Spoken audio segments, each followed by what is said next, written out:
it. There's a new initiative. It used to be the mini Schengen, you know it by heart, and now it's called the Open Balkan, not Balkans, but Balkan. So what do you make out of it? It's not inclusive. Everyone is arguing about it's not inclusive. Kosovo should join, it should try, it should not try. So what is the overall picture that you see it from your perspective, sir? My view and the position of my government is that we support all efforts to bring the region closer together. We support Berlin, the Common Regional Market, the RCC, the CEFTA, and the Open Balkan. The point is... Which are more or less EU-led processes besides the Open Balkans. Right, and so this one is EU compliant. Now that's the condition of our support. One is it should be open to all the countries of the Western Balkans, including Kosovo, as a full member, as a fully recognized member. And two, that it should not... Is it or not? Well, according to the statements of the leaders, it is. Okay. And so I take them at their word. They haven't shown me that it isn't.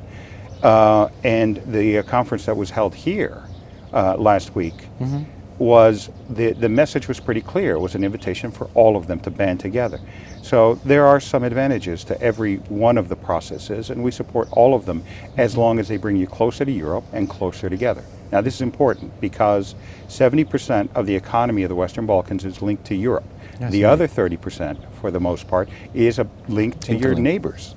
So you need both. So it should be EU compliant, and it should be open to all of them.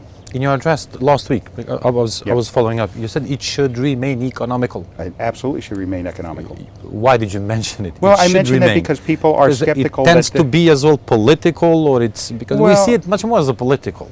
Yes, but it's a political initiative intended to improve the investment climate, and it should really be focused on creating economic opportunities, because that's where the future is. Now, the reason I said it should not be political is that it should not make statements about how the political organization in individual countries should be. It should not be political in terms of the relationship between Serbia and Kosovo. It should not be political in terms of linkages between ethnic groups across boundaries. It should be about removing the boundaries. And so that is, if you start to talk about the political issues, you're going to find obstacles. And, by the way, the message of the 21st century is about the phenomenal economic growth of the region.